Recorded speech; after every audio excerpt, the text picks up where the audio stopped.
We all know that one student that gets amazing grades, and when you ask them, hey, how did you prepare for this exam? They're gonna tell you, well, I don't know, I thought I was gonna fail this exam. Lies. They did not think that they were gonna fail this exam. Why? Because they used this exact method that I'm gonna share with you today to get the best grades possible. Hey everyone, my name is Fadi Focused, you can just call me Fadi, and in today's video, no gatekeeping. I'm going to be exposing exactly how these medical students get the best grades imaginable. How is it exactly that I study for my exams in university? And stick around to the end of today's video because I'm going to be showing exactly how it is that I make my flashcards to practice active recall and preparation for my exams. You do not want to miss it. I'm going to show you everything step by step when it comes to before the lectures, during the lectures, after the lectures, and in revision in preparation for my exam. Believe me, you do not want to miss it. All the timestamps are going to be down below if you want to skip around and pick the parts that you are more interested in. But believe me, if you watch it all the way through, you're going to get the best advice possible to get the best grades possible. Let's get straight into it. So Fadi, what do you do before the lecture starts? Well, you're going to pre-read the lecture. Now, what does it mean to pre-read the lecture? Well, it's exactly as it sounds. You're going to go through the PowerPoint or whatever notes that your professor posted for that day's lecture, and you're just going to read through them. Now, this could be the day before the lecture. This could be a couple hours before the lecture. What I want you to do is read everything at a surface level. And what I do is I estimate, okay, I think my professor is going to get maybe about 30 slides deep. And so I just read the first 30 slides. Now, what this allows me to do is get familiar with what it is that I'm about to learn, what it is the terms are on the slides, and that way when I get into the lecture, it's not all going to be new to me. Now, the reason it's important to pre-read your lectures is because you're priming yourself and you're familiarizing yourself with what the teacher is going to be teaching so that when you're in the lecture, you can follow along much easier. Because if you're like me, how many times did you catch yourself sitting through a lecture and you're like, hey, well, if I listen for the next 10 minutes, I still won't know what the professor is talking about, so I might as well go on my phone. And then you spend the next 10 minutes on your phone and you're zoned out and you have no idea what's going on in class. When you pre-read the lecture, you have an idea of what it is that's going on so that you can pay attention much easier when you're in there. Okay, so we've prepared ourselves for the lecture. Now we're in the lecture. What is it that we do while the professor is speaking? So while the professor is speaking, I'm going to be writing down everything that the professor says that isn't already included in the notes. Now this piggybacks off of the preparation for the lecture because now that I know exactly what already is on the slides, I know when the professor is saying something that is already there and when the professor is adding something extra. Now if you have a 2-in-1 laptop like me, or if you have an iPad, something with a stylus, you can add little comments on the sides or little arrows, little drawings, whatever it is that you feel is important to add that the professor hasn't already included in the notes. And if they're talking a bit too fast, or if this is more of like a philosophy, psychology type of class where you can't really draw things, I just type it all down, but I make sure that I'm only writing what isn't already on the slides because that way I can pay more attention to what they are saying when it's important. Okay, so that was simple enough. We just survived an 80-minute lecture and we paid attention the entire time, only writing what was important on our notes. Now, what do we do after that lecture is over? Now, this could be right after the lecture, this could be a day after the lecture, as long as it's not last minute before the exam. What you want to do is you want to read through all the notes of that day's lecture and you want to make flashcards. Now listen, before the lecture, everything was new to us. We didn't know what any of it meant. And during the lecture, we were first starting to get an understanding of what it is that this stuff means. So after the lecture, we're going to be reading through everything thoroughly and we're going to be thinking about it critically. So for example, you just got out of a physiology lecture and you learned about the circulatory system. And now you're reading through your slides and you're seeing, okay, well, the heart's function is to make the blood circulate. And you start thinking about it critically. Well, why do we want the blood to circulate? Well, the blood contains oxygen, it contains nutrients, and we want that to go to the brain, to the muscles, to all the other organs. So it's important that the heart works so that every other organ can get what they need. So at this point, if you read through everything thoroughly and you sort of question everything that it is that you're learning, you're going to solidify all that information and have a better understanding of it. Not only that, but as you question those notes, you're going to be formulating questions for your flashcards. So for example, you can have a very simple flashcard that is like, what is the heart's function? And the answer is to make the blood circulate. Or you can have a deeper one that is, why is it important that the blood circulates? And then from there, you can list all the importance of the blood circulating. Now I know that's a very surface level explanation on how to make flashcards, but make sure to stick around to the end. I'm going to show you exactly what I mean.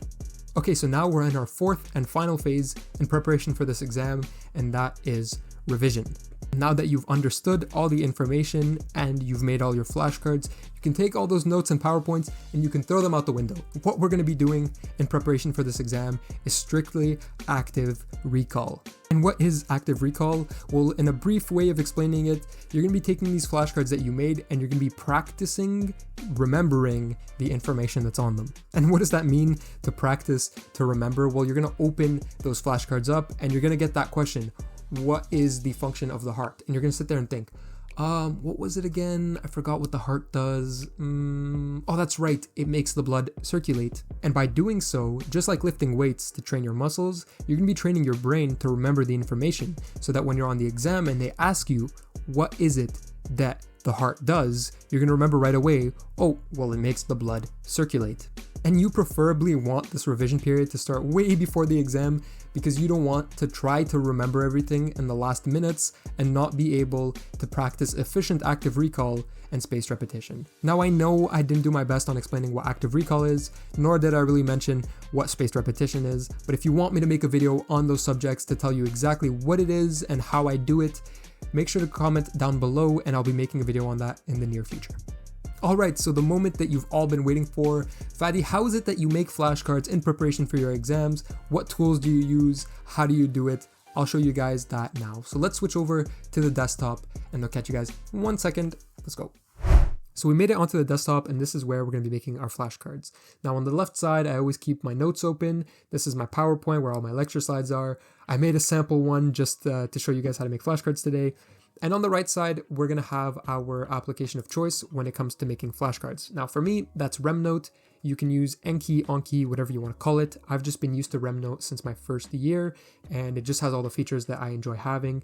Now the process is always going to be the same, no matter what app you use. If you use RemNote just like I do, hop on this and we'll do this together and I'll show you exactly how it gets done. So I just created this document right over here on the right to make flashcards with. I'm going to title this Sample Flashcards. And this is where I'm going to be making these flashcards. Now, on RemNote, you have all these options. Just hit bullet notes so you can just start typing. Okay, so we're going to look through our slides and we're going to read them thoroughly. So first slide, Fadi Focus YouTube channel. Okay, what does he do? So this is giving us intro on what does Fadi Focus do. Now, it tells us that he makes amazing videos, that he loves his subscribers, and that he studies very hard.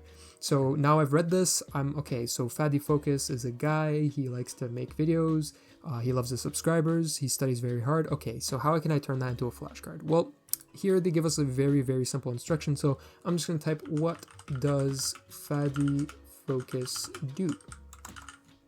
And okay, so that's my first question. So what is it that Fadi Focus does? Now here you can hit these little dots over here, press insert, and then basic flashcards. So there you're going to be able to type.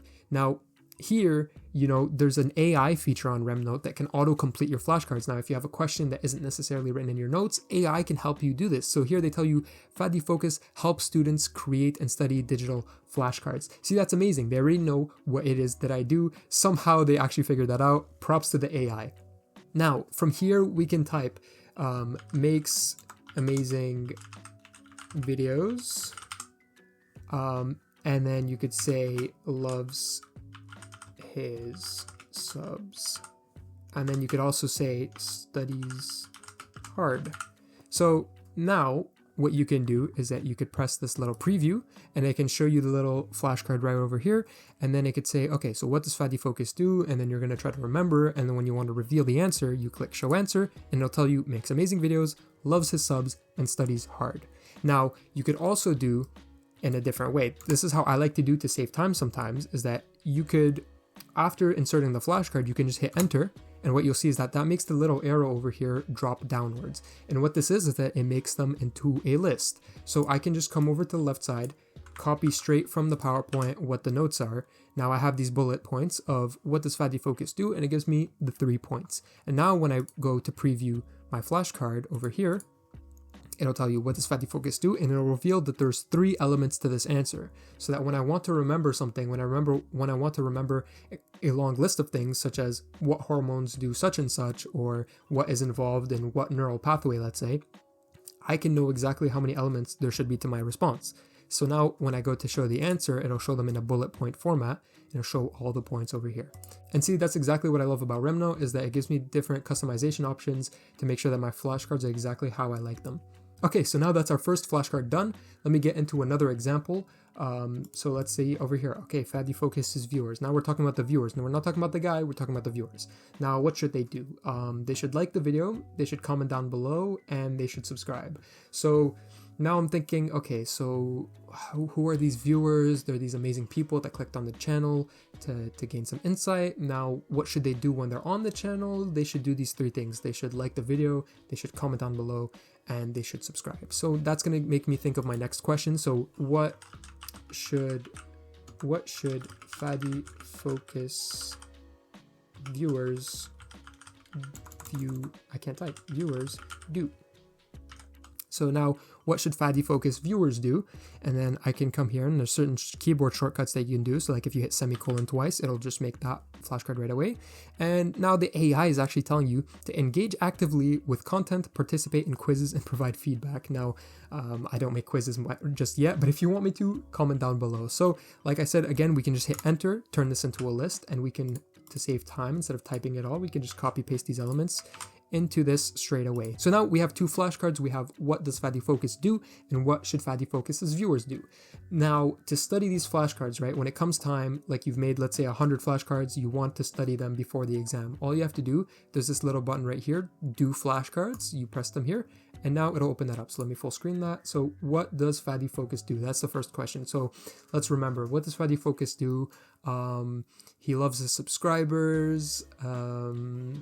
I kind of forgot what he does, right? So now that you click show answer, we'll see, okay, makes amazing videos, loves his subscribers, and studies very hard. So I got one of the three at least, right? So I kind of forgot it, but I somewhat remembered it, right? So you can hit partially recalled. And once you do that, it'll give you these little stamps at the bottom. You'll see 30 minutes, 24 hours, 1 minute. And so that makes it so that it comes up more or less frequently, depending on how easily you remembered it. So let's say here, okay, I don't remember what Fadi Focus did exactly, but I remembered at least one of the elements. I partially recalled it. Let's hit that for now. Now the next one, the next flashcard that comes up, what should Fadi Focus's viewers do? Well, okay, this one's very easy. They should like the video, they should comment down below, and they should definitely subscribe to the channel. So now that I hit show answer, I realize, okay, sick, I got all of the answers correctly, which means I easily recalled this one. And so that'll make it come up 4 days from now. So let's say I hit easily recalled. They're going to congratulate me, and they're going to give me a couple statistics on how I should study in the long term. You can see here, I also have 4,827 flashcards in other notes because this is my personal Remno account that I use for my school. But that's basically it. So now that I've remembered this one very easily, it'll show up less frequently because it's very easy to remember that the viewers should like, comment, and subscribe. Where it was kind of hard to remember that, okay, yeah, Fadi loves his subscribers. I didn't really remember what else he did. And that's pretty much it. Now you know exactly how these medical students get the best grades possible following these exact steps when it comes to studying. If you learned something in today's video, let me know by dropping a like and comment down below if there's anything else that I can make a video on in the future, whether it's lifestyle-wise, whether it comes to studying, that I can help you guys out with. But yeah, thank you so much for watching. It's been your boy Fadi, and I'll catch you in the next one. Stay focused.